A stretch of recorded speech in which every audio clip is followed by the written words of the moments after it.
디모데 전서와 디모데 후서는 간격이 좀 있습니다. 바로 쓴 게 아니라 한 2년 정도의 간격이 있습니다. 근데 디모데 전서는 언제 써요? 4차 전도 여행. 근데 4차 전도 여행은 사도행전에 나오지 않습니다. 사도행전에는 3차 전도 여행까지만 기록되어 있어요. 그리고 마지막에는 바울이 가택연금 상태에서 담대히 하나님의 나라의 복음을 거침없이 전하더라 하는 걸로 마무리됩니다. 그리고 나서 그들이 이제 고소한 자들이 다시 와서 재판을 걸어야 되는데 고소만 해놓고 오지 않았기 때문에 참고인 진술이 없어서 끝. 그래서 풀려납니다. 그렇게 해서 2년 동안 로마 감옥에 있어요. 가택연금 상태에서. 그러면서도 끊임없이 바울은 복음을 전했어요. 그리고 재판이 무산되자 그는 석방되었죠. 그리고 제일 먼저 그가 그레데 섬을 갑니다. 이제 그레데 섬, 에베소, 마게도냐, 아가야 지역을 거쳐서 그가 가고 싶었던 곳이 있어요. 서바나예요. 땅끝. 그때 당시에는 땅이 네모났잖아요. 땅끝이 어디예요? 스페인. 땅끝이 포르투갈. 그쪽이에요. 그러니까 우리는 그쪽을 서바나 지역이라고 성경에서는 말하거든요. 근데 그 서바나 지역을 가고 싶었어요.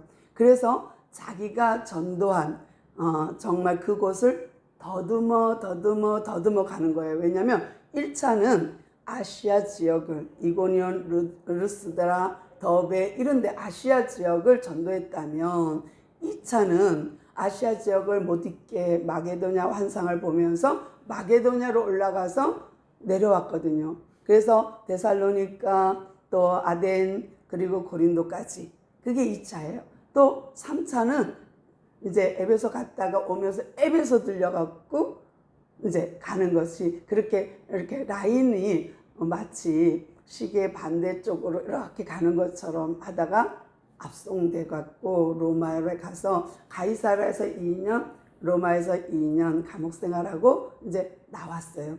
그게 이제 3차 과정인데 보면 1차, 2차, 3차를 잘 루트를 길을 보면은 아시아 지역에 꽤 많이 정성을 들인 걸 알 수 있어요. 왜냐하면 에베소서에서 2년 3개월을 있었으니까 꽤 많은 시간을 아시아에 투자했거든요. 그리고 나서 이제 나와서 가택연금에서 풀려나서 제일 먼저 자기가 다녔던 지역을 다 한 번씩 찍어서 이제 자기가 가고 싶은 마지막 코스가 서바나였어요. 근데 서바나에 못 가고 잡히거든요. 근데 1차 편지 디모데 전서는요. 이제 다 나와서 이제 감옥에서 나와서 먼저 그레데 섬에 디도를 세워서 거기에 섬의 여러 교회의 감독으로 세워놓습니다. 그 다음에 이제 에베소서로 올라와서 에베소에서 디모데를 세워놓고 마게도냐로 가는데 디모데가 눈물을 흘리죠. 선생님과 안 떨어지고 싶어서. 그렇지만 너 여기 있어. 여기서 목회해, 감독해. 이렇게 하고 이제 올라간 거예요. 그래서 마게도냐에서 못내 마음이 안쓰러워서 편지를 쓴 것이 디모데 전서예요. 그리고요, 아가야 지역을 갑니다. 이게 이제 자기가 전체 1차, 2차, 3차를 다녔던 곳을 대략적으로 움직이는 루트 과정 속에 있는 거예요. 그런데 마게도냐에서 아가야 지역으로 내려오다가 덜커덕 잡혀요. 왜냐하면 이 시기가 네로 황제 시기거든요. 지금 마게도냐, 그러니까 4차 전도 여행 시점이 약 65, 6년이에요. 65년. 근데 64년에 어떤 일이 벌어졌냐면 로마에 대화재가 일어납니다. 64년 7월 17일부터 18일까지 어마어마한 대화재가 일어나요. 그래서 잠잠하나 했더니 다시 재불길이 일어나서 다 태워. 약 10일 동안 완전 로마 시내가 초토화되는 사건이 생겨요. 그런데 사람들이 딱 로마의 불은 지른 사람은 네로다 이렇게 된 거예요. 왜냐하면 늘 네로가 하는 말이 그가 54년에 즉위해갖고 정말 69년까지 살았다면, 그러니까 뭐죠? 치리했는데 그 사이에 계속 임기 초기에 뭐라고 말을 했냐면 로마가 대로마가 이게 뭐야?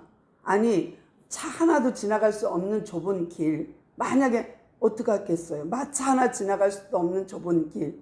그러니까 우리로 말하면 아주 옛날 골목길 이런 로마인 거예요. 그러니까 항상 그러니까 네로가 뭐라 그랬냐면 야 대로마가 이렇게 좁은 도로와 이렇게 따닥따닥 붙어 있는 집 이거 진짜 로마답지 않다. 늘 그 말을 했거든요. 그러니까 이제 사람들은 로마가 이렇게 된 거는 네로 때문이다. 네로 그 사람이 왕이 이거를 싹 재개발하려고 불질렀다. 이렇게 된 거예요.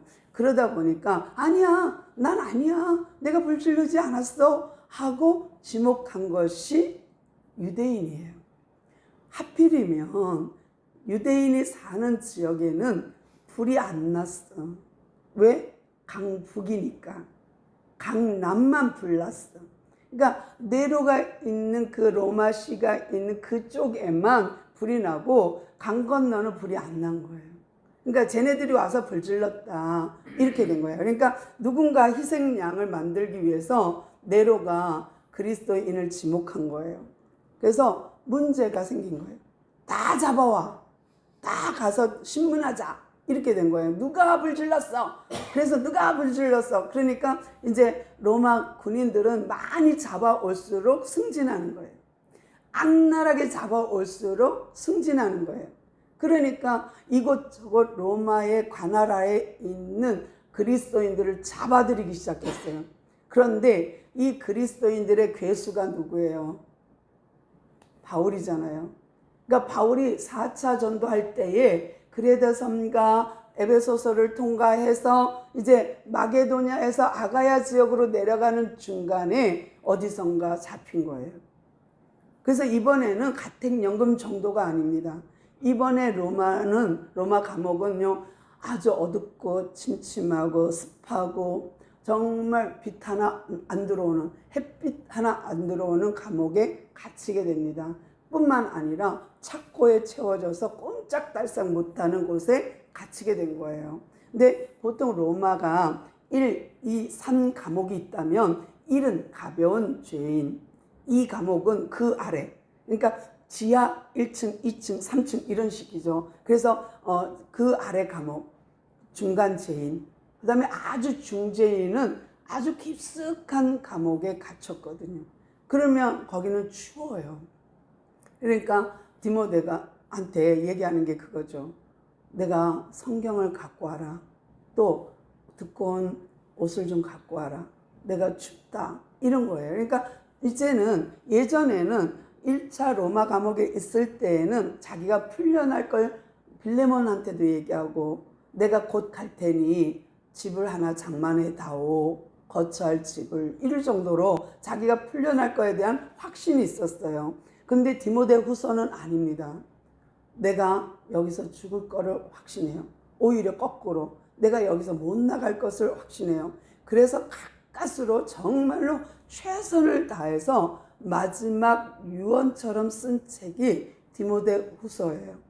그야말로 성경에서 13권의 서신서, 13권의 바울의 서신 중에 정말 마지막 책이 디모데 후서입니다. 사실 보면 시간 순서로 보면 디모데 전서를 보고 디도서를 보고 디모데 후서를 봐야 맞아요. 이 목회 서신 3개는 순서가 그렇게 됩니다. 그런데 우리가 이제 성경 순서대로 지금 보느라고 디모데 전서와 후서를 같이 본 다음에 디도서를 볼 거거든요. 그런데 이 디모데 후서 안에 내용이 절절합니다.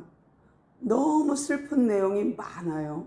또 뿐만 아니라 마지막 유언처럼 하는 말이기 때문에 그 경중을 따지자면 굉장히 중요한 내용을 다루고 있어요. 유언처럼.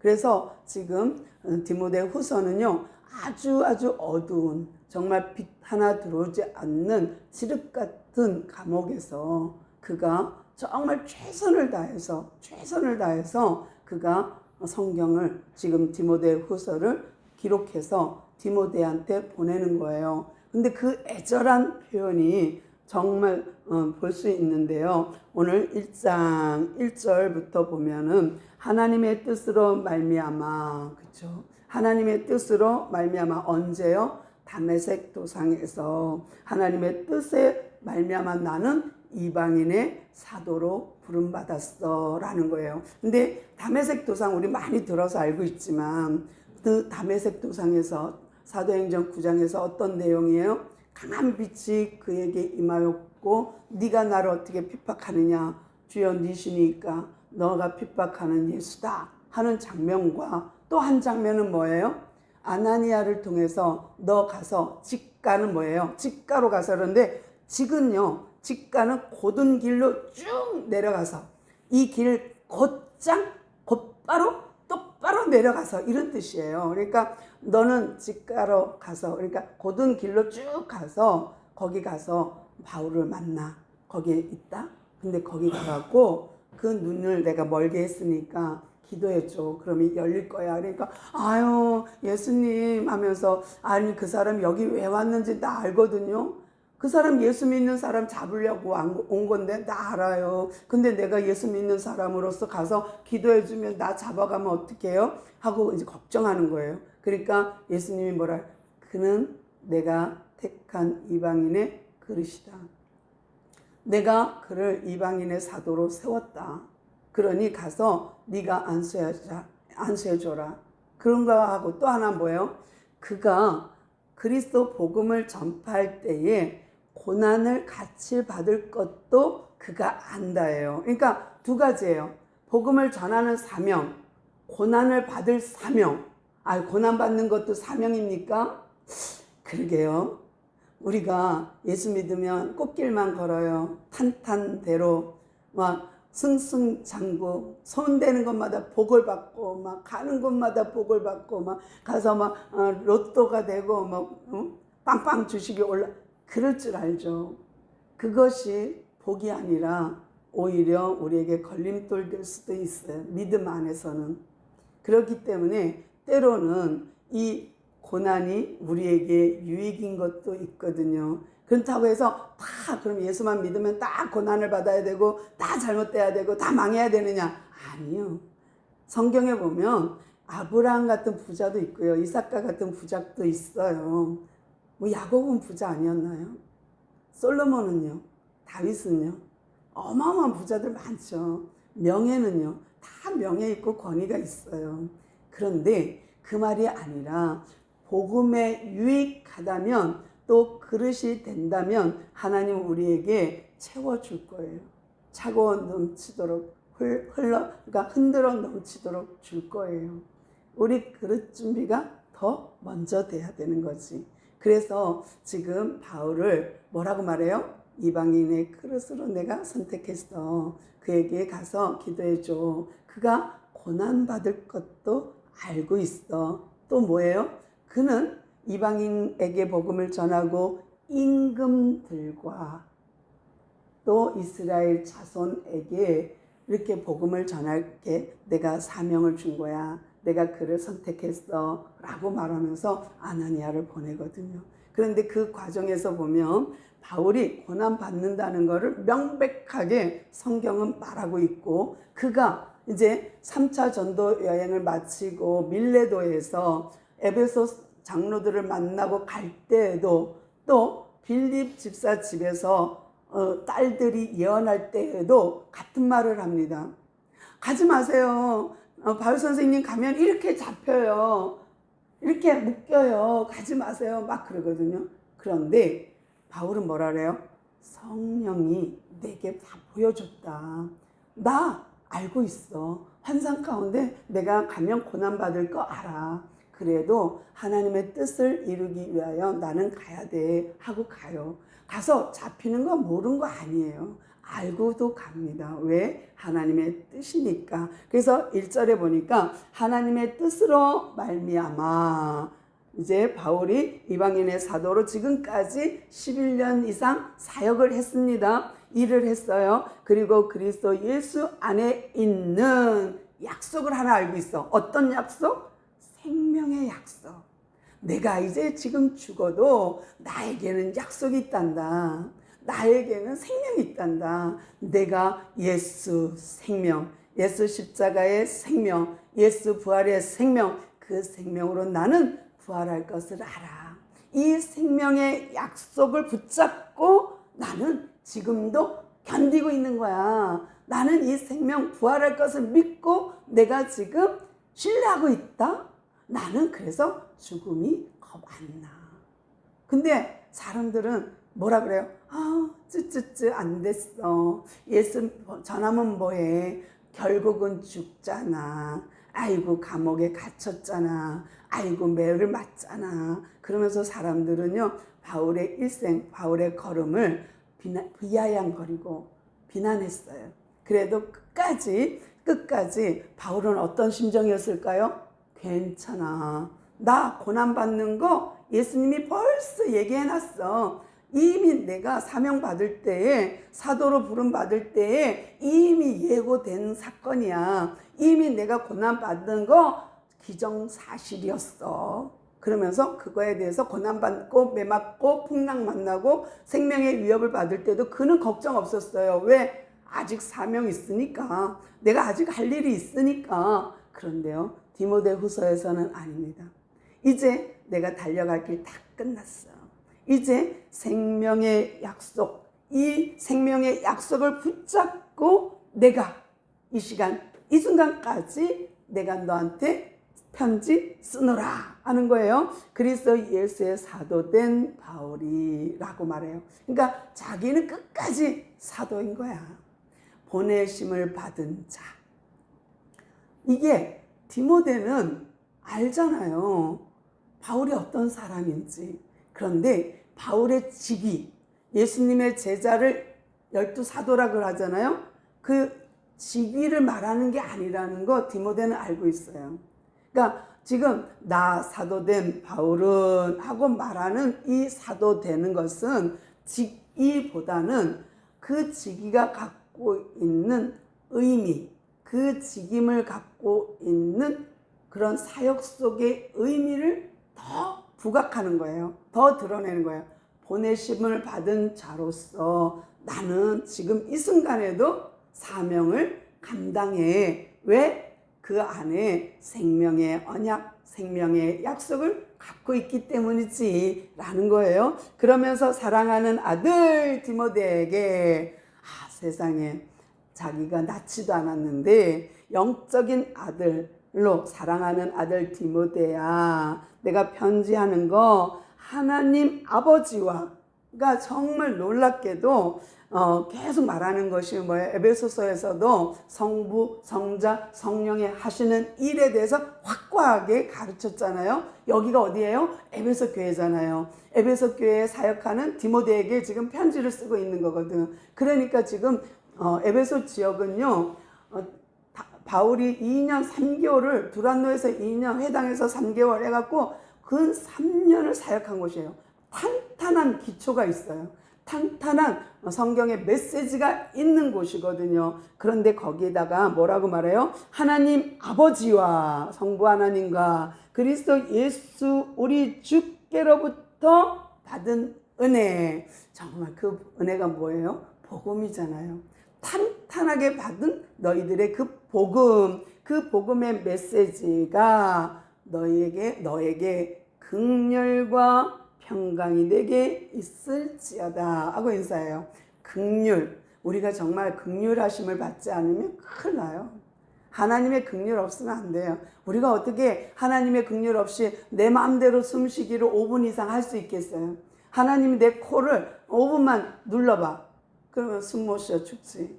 하나님의 긍휼, 하나님의 자비, 하나님의 사랑 아니면 우리는 정말 한순간도 살 수가 없거든요. 근데 지금 그 생명의 위기를 느끼고 그 깊은 감옥에서 그가 말하는 게 뭐예요?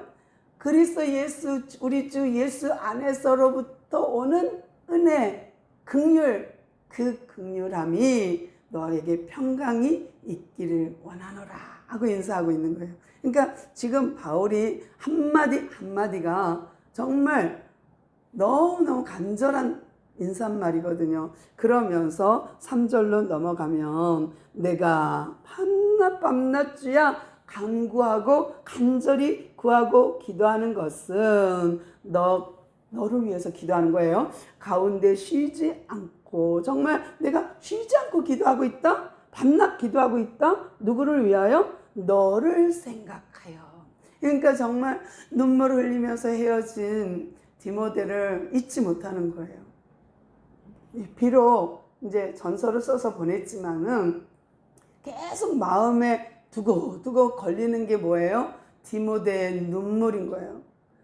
울고 있는 디모데, 그 에베소의 엄청난 아데미 신전과 그 우상 숭배와 유대인들의 그런 포악함, 그 정말 맹수같이 달려드는 유대인들과 그 사이에 디모데를 놓고 너 여기서 목회해, 너기 여기서 목회를 해 하고 떠나올 때에 그 바울의 마음이 어디에 있는지 정말 그 눈물에 있는 거예요. 그래서 내가 밤낮 주야 내가 너를 위하여 간구해 쉬지 않고 너를 생각하면서 기도한다. 왜? 정결한 양심으로, 깨끗한 마음으로. 너가 선조로부터, 조상으로부터 물려받은 그 믿음이 뭐예요? 할머니, 외조모, 외할머니 로이스의 그 믿음, 또 엄마 유니게의 그 믿음 안에서 너가 얼마나 철저하게 신앙교육으로 자랐는지 그 믿음, 변함없는 그 믿음, 정말 정결한 그 양심의 믿음, 내가 그 믿음을 기억한다 라는 거예요. 근데 사실 바울의 아버지는 헬라인이거든요. 유니게는 유대인이고, 근데 엄마 유니게의 믿음, 로이스의 믿음, 할머니의 믿음을 물려받았다라고 지금 바울이 칭찬하고 있는 거예요. 너의 그 순전한 마음, 너의 그 정결한 양심, 그 순전한 믿음 속에 너의 할머니와 너의 어머니의 믿음이 녹아져 있는 거 내가 봤어.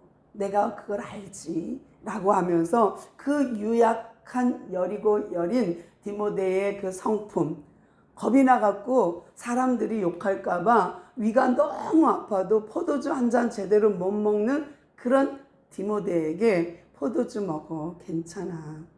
선악간에 분별될 거야. 네가 나쁜 뜻으로 방탕하려고 먹는 거 아니고 약으로 먹는 거잖아 하는 그 디모데 전서의 이야기와 이거와 연결되면서 정말 유약한 마음, 여리고 여린 마음, 그 마음을 이제 바울이 알고 있기 때문에 정말 너가 조상적부터 믿어온 그 믿음, 정결한 그 양심의 믿음, 그 믿음을 내가 하나님께 감사합니다. 감사드린다. 정말 감사로 기도하는 거예요. 그러니까 바울이 디모데를 에베소 교회에 남겨두고 왔지만 그 눈물을 기억하고 늘 언제나 쉬지 않고 주야로 기도하는 거예요. 간구하는 거예요. 밤낮 기도하는 거예요. 그러면서 내 눈물을 생각하여, 그쵸? 4절 보면은 너 보기를 원한다. 내가 꼭 죽기 전에 너 한번 봤으면 좋겠다. 너를 보는 것이 내 기쁨이요. 너를 보는 것이 내게 가득한 은혜다. 정말 내가 너를 죽기 전에 꼭 보고 싶다. 너 보기를 원한다. 라고 편지에 남깁니다. 그러면서 이는 너의 속에 거짓 없는 믿음. 와, 대단하죠. 거짓 없는 믿음은 헬라어로 아니포크리스토스예요. 아니포크리스토스. 그런데요, 이 말을 또 다른 말로 영어로 번역하면요, 센시아. 그러니까 센세라. 그러니까 거짓 없다라는 말이래요. 그런데 신세라, 신 따로 세라 따로인데 왁스가 없다라는 단어를 합친 말이래요. 근데 이 말은 무슨 말이냐면 이 에베소 지역에 도자기 파는 그 상점에 다 센세라라고 써 있대요. 신세라, 써 있대요. 왜? 여기는 왁스가 없습니다 하고 가게마다 써 있대요. 그 이유는 이게 도자기가 움직이면 실금이 가잖아요. 실금이 가면은 누가 도자기를 사겠어요? 그릇을 사겠어요? 그러니까 거기다가 왁스를 싹 칠하면 감쪽같이 실금이 사라진대요. 근데 이게 불 위에 얹어 놓으면 음식하려고 물을 담거나 음식을 하려고 끓이면요, 이 왁스가 녹으면서 실금으로 물이 새어나와 그 도기를 쓸 수가 없대요. 그래서 거기다가 도기 파는 집에다가 신세라를 다 써서 붙인대요. 우리 집에는 왁스가 없습니다. 그 말은 우리 집에는 깨진 그릇을 팔지 않습니다. 우리 집은 다 정품을 팝니다. 그런 말이겠죠. 그래서 거짓 없다라는 말은 신세라인데, 그 신세라가요, 구약 히브리어로는 뭐가 되냐면 탐이래요. 탐. 근데 이 탐이라는 말은 누구한테 쓰였냐면 다윗한테 쓰였대요. 다윗. 근데 다윗이 시편 78편에 보면은 다윗을 선택한 이유를 밝히고 있어요. 하나님이 네가 양을 칠 때에 내가 너를 왕 삼기로 결정했다, 작정했다라는 것이 시편 78편 내용에 있거든요. 그런데 왜 선택했겠어요? 그는 온전함으로, 완전함으로. 그것이 탐이랍니다. 히브리어로 탐. 그러니까 탐은 온전하다, 완전하다, 성실하다, 진실하다, 이런 의미를 갖고 있는데, 너가 탐함으로, 온전함으로 내가 너를 왕 삼기로 결정했다예요. 근데 이 탐, 완전함은, 이거는요, 이때나 저때나 똑같은 거예요.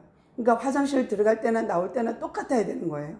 안방에 있을 때나 아무도 안 볼 때나 남이 있을 때나 똑같아야 되는 거예요. 앞과 뒤가 똑같고 속과 겉이 똑같은 사람을 탐이라고 한대요. 근데 이런 다윗을 보고 하나님이 너는 참 온전하구나, 너는 참 탐이구나 라고 한 거예요. 그런데 다윗이 그럼 어떤 면에서 탐이었는가?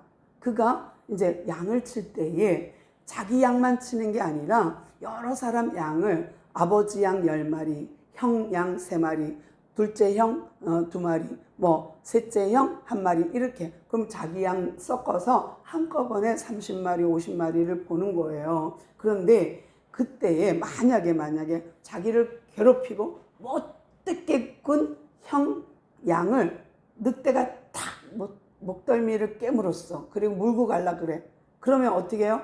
할렐루야! 응답하신 주님 감사합니다 이럴까요? 다윗은 아니요. 가장 자기를 괴롭힌 형의 양이라 할지라도 끝까지 달려가서 그 입을 열어 양을 빼내온 거예요. 그 수염을 잡고 그 양을 찾아온 거예요. 그런 모습을 보고서 하나님이 넌 참 탐이구나, 넌 참 온전하구나 라고 말을 했대요. 그리고 그 탐을 보고, 온전함을 보고 그를 왕 삼기로 결정하신 거예요. 그러니까 하나님께서는 지금 탐했던 다윗과 여기서 말하는 거짓 없는 믿음과 연결합니다. 뭐예요? 디모데가 그렇대요. 디모데가 온전하대요. 디모데가 거짓이 없는 믿음을 갖고 있대요. 정결한 믿음을 갖고 있대요. 선한 양심을 가지고 있대요. 그것이 어디로부터 와요? 조상적으로부터.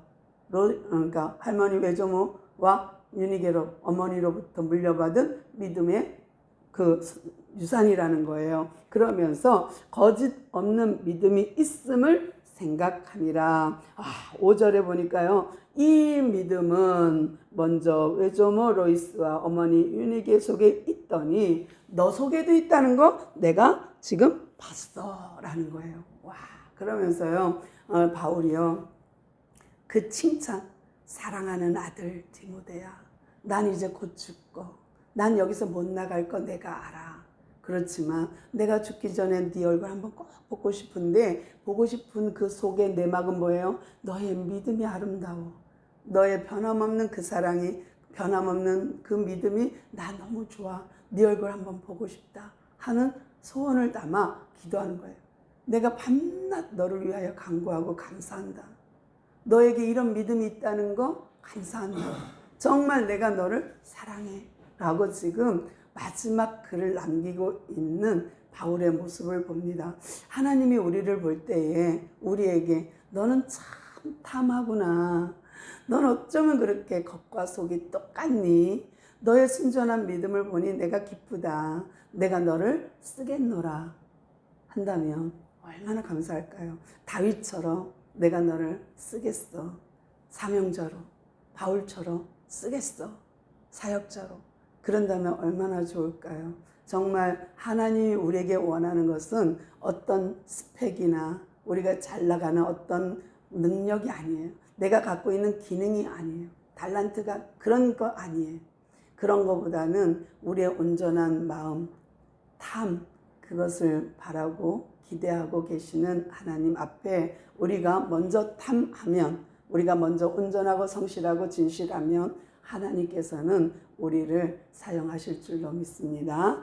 기도합니다. 주님 감사합니다. 오늘도 우리에게 참으로 디모데후서를 통하여서 바울의 환경과 바울의 마음과 하나님의 마음을 살펴볼 수 있도록 우리에게 시간을 허락해 주셔서 감사합니다. 우리가 올려드리는 예배 주님 흠양하시고 하늘의 신령한 복으로 채워주시오며 하나님의 영적인 복을 받고 돌아가는 귀한 시간 되게 하옵소서. 오늘도 우리와 함께 하신 주께 모든 영광 올려드리오며 우리 주 예수 그리스도의 이름으로 간절히 기도드리옵나이다. 아멘.